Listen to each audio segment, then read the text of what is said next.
अस्सलाम वालेकुम दोस्तों, मेरा नाम है अली उमर सर, हमेशा की तरह मौजूद है और आप देख रहे हैं जिस वक्त क्रिकेट लवर अली शो को। दोस्तों दूसरे आप लोग से बात करने जा रहे हैं, बात करेंगे जी आज आपके साथ के एशेज 2.0 का जो मैच है पाकिस्तान वर्सेस जिम्बाब्वे जो है वो खत्म हो चुका है। और पाकिस्तान ने भी एक कसम खाई हुई है कि जिम्बाब्वे के साथ बेशक हमने जीतना हो लेकिन हम जीतेंगे ऐसे कि एक बार आप लोगों को लगेगा ये क्या होने के लिए जा रहा है, ये क्या हो गया भाई, ये क्या देखना पड़ रहा है मुझे, ये क्या सिचुएशन बन गई है भाई। वो वाले हालात जो पाकिस्तान ने बना दिए थे।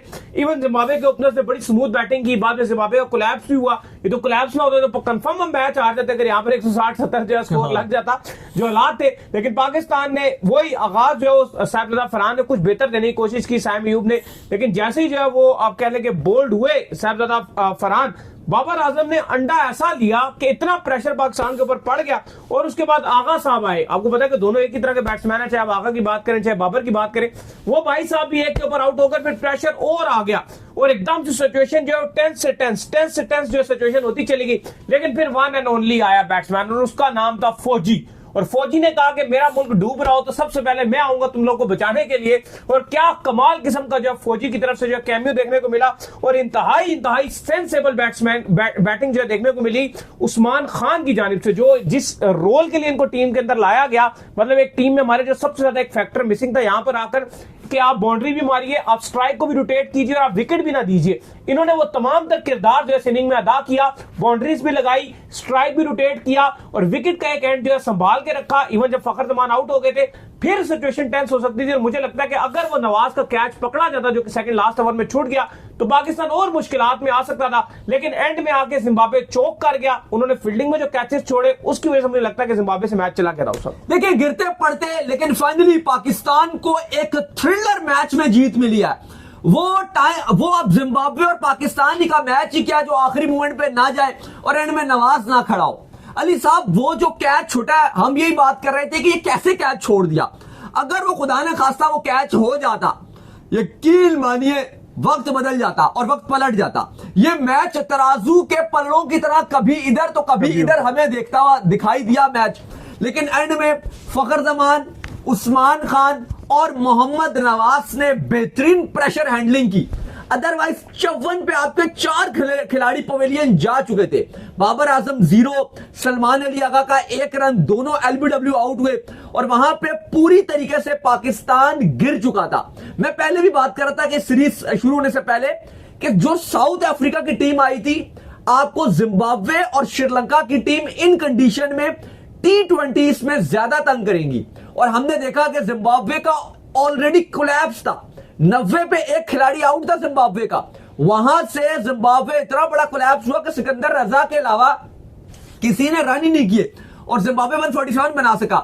फखर जमान ने आपके साइम अयूब ने ऊपर से अच्छा स्टार्ट दिया लेकिन एक छक्का मारने के चक्कर में बाउंड्री पे कैच दे गए। फिर उसके बाद लेकिन बड़ी जबरदस्त और रेस्क्यू किया आपको फखर जमान और उस्मान खान, और उन्होंने जो गेम चेंजर पार्टनरशिप बनाई जहां पे पाकिस्तान के अब चांस कम ही लग रहे थे और फेवरेट जिम्बाब्वे आ गया था जब 54 पे 4 हुए। थैंक्स टू फखर जमान और उस्मान खान जिन्होंने पूरा का पूरा मैच, मैं ये बोलूंगा, इज्जत बचाई।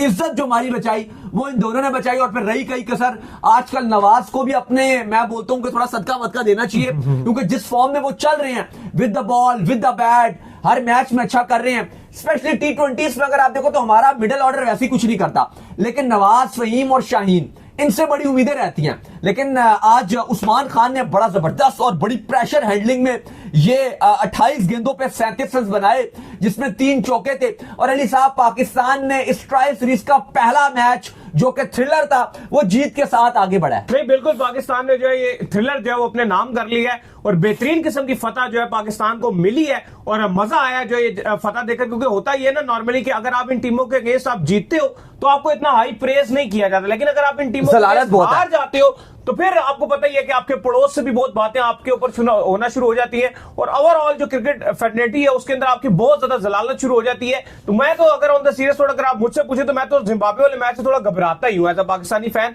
मुझे लगता है कि ये मैच जितना ना ही हो ना उतना ही बेहतर है, क्योंकि जीत के कोई किसी ने ताली बजानी नहीं, कहा जिम्बाब्वे को हरा दिया, फारिक टीम, और हार जो तो मार्टी जिम्बाब्वे पड़ गई। और बाबर आजम का भी आपको पता है कि बड़ा मसला रहता है कि अगर बाबर आजम जो है जिम्बाब्वे के अगेंस्ट रन कर दे तो कहा जाता है ये इनका फेवरेट अपोनेंट कॉन्फिडेंट है, इसके अगेंस्ट हमेशा रन करते हैं। अगर उनके अगेंस्ट आउट हो जाए तो कहा जाता है ओ ये तो बच्चों वाली टीम के अगेंस्ट जो किंग आउट हो गया। तो ये हमेशा लेकिन आज का मैच आपके हाथ से निकल गया था, ये आप मानो या ना मानो, लेकिन ये मैच आपके हाथ से निकल गया था। अगर वो ड्रॉप कैच ना होता, फिर चलो वो हो गया, फिर नो बॉल, फिर मिसफील्ड, नो बॉल हो गया, फिर मिसफील्ड, जो उस्मान की बॉल मिसफील्ड हो गया, फिर चौका भी हो गया।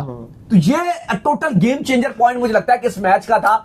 चलो एक तो वो एक अच्छा हुआ कि फखर और उस्मान ने टीम को आगे लेकर के रेस्क्यू किया, लेकिन बावजूद उसके आपके हाथ से चीजें निकल गई। दाऊद, आपको फखर जमान को बहुत क्रेडिट देना पड़ेगा कि आप उससे उसका नंबर छीन लेते हो, आप उसको T20 में ड्रॉप कर देते हो, आप उसको मुख्तलिफ नंबरों के ऊपर जो ट्राई कराने की कोशिश करते हो, लेकिन वो बस कहता है मुझे ना तुमने जब जो करना है मेरे हाथ में बैठ दो, बस मुझे खिलाओ किसी तरीके से। और जब आप उसको खिलाते हो ना, यकीन करो तब वो आपको रन करके देता है। अब अगर आप देखो तो हमने एक और बात भी आप लोगों को लगातार कही थी कि सलमान अली आगा कितना कॉन्फिडेंटली ओडीआई में खेल रहे थे। ऐसा लगता था कि ओडीआई में पाकिस्तान में इनसे बेहतर को मिडिल ऑर्डर का बैट्समैन है ही। इवन ऐसी जगह पे रन कर रहे थे, बाबर आजम के रन इतने अच्छे नजर नहीं आते जितनी पोजीशन पे वो आके रन करके पाकिस्तान को जिता रहे थे।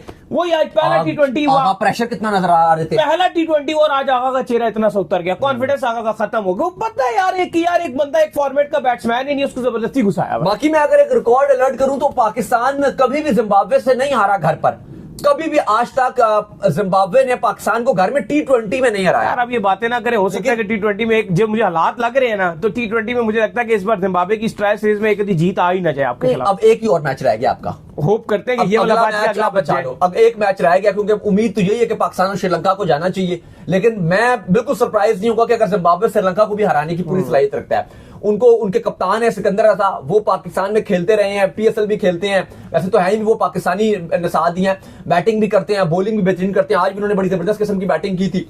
लेकिन अली साहब, ये जो आप फखर जमान की बात कर रहे थे, यकीन मानिए मैं हमेशा से एक बात कहता हूं कि फखर जमान को उतना पाकिस्तानी फैंस या पाकिस्तान की सोशल मीडिया या पाकिस्तान के जर्नलिस्ट प्रेज नहीं करते हैं जितना वो बंदा डिजर्व करता है। जितनी इज्जतें उसने पाकिस्तान की बचाई है और जितनी खुशियां उसने पाकिस्तान क्रिकेट के फैंस को दी हैं, वो आप नहीं मान सकते। चाहे आप चैंपियंस ट्रॉफी की बात कर लो, वो फखर जमान की वजह से आप जीते। अगर वो 300 प्लस रन ना बनाता, हमें पता है कि उस चैंपियंस ट्रॉफी में विराट कोहली और रोहित शर्मा का बल्ला कैसे चल रहा था, नहीं बख्शना था उन्होंने। वो अगर आप देख लो, उसके अलावा अगर आप बाकी बड़े बड़े आप मैचेस देख लो, बड़े बड़े टाइम देख लो, फखर जमान ने बहुत क्लासिकल नॉक्स खेली हैं, लेकिन हमेशा से वो अंडर शेडो रहते हैं, उतना उनको प्रेज नहीं किया जाता। आज भी उन्होंने जिम्बाब्वे के अगेंस्ट जो चार्ज किया प्रेशर टाइम पे, उन्होंने जो बाउंड्रीज लगाई हैं, वहां से पाकिस्तान को अपलिफ्ट किया, वरना वहां से अगर पाकिस्तान गिर जाता बहुत मुश्किल रहता। लेकिन फाइनली फखर जमान ने, उस्मान खान ने और एट द एंड नवाज ने, मैं तो बोलूंगा भाई, इज्जत बचाई है।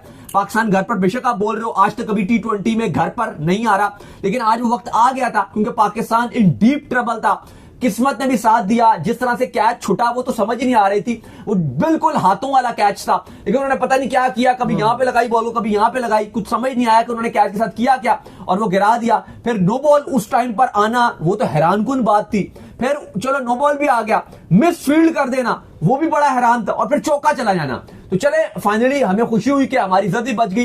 लेकिन जैसे इन्होंने कहा, सलमान अली आगा इंतहाई प्रेशर में नजर आ रहे थे, उनका चेहरा इतना सा हुआ था, वो डीप ट्रबल में नजर आ रहे थे कि बस किसी तरीके से ये मेरे ऊपर जलालत ना आ जाए, क्योंकि अगर आप जिम्बाब्वे से हारते हो तो कप्तान के ऊपर खुली तनकीद होती है। ये तो है। और इवन आप किसी से हार जाओ, साउथ अफ्रीका से हार जाओ, श्रीलंका से हार जाओ, वो बात नहीं होती, लेकिन जिम्बाब्वे से हार जाओ वो फिर बड़ा रोला बन जाता है। तो आगा बस दुआएं मांग रहे थे, ऐसा लग रहा था ड्रेसिंग रूम में कि बस किसी तरीके से कोई इज्जत मेरी बचा ले, नवाज बचा ले, अगर फहीम आते तो वो बचा ले, उस्मान खान बचा ले। तो शुक्र अल्हम्दुलिल्लाह पाकिस्तान को जीत मिली है। एक थ्रिलर और एक बेहतरीन T20 मैच एंड हुआ। लेकिन एक बात मैं अली साहब से कह रहा था कि रावलपिंडी में क्राउड नहीं आ रहा। अली साहब, सर्दी बहुत ज्यादा है, सर्दी बहुत ज्यादा है, और हर गुजरते टाइम के साथ जो टेम्परेचर है वो डाउन पे डाउन होता जा रहा है, जिसका मतलब ये है कि सर्दी जो है वो बढ़ती जा रही है। और क्राउड नहीं, वैसे ऐसा नहीं कि क्राउड बिल्कुल नहीं था, क्राउड था, लेकिन जिस लेवल का क्राउड होना चाहिए, जाहिर बात है कि अभी आपने जो इतनी अच्छी सीरीजें खेली, साउथ अफ्रीका से आपने खेला है, फिर आपने श्रीलंका की फुल स्ट्रेंथ से जो ऑलरेडी आप जो वो खेल रहे हो,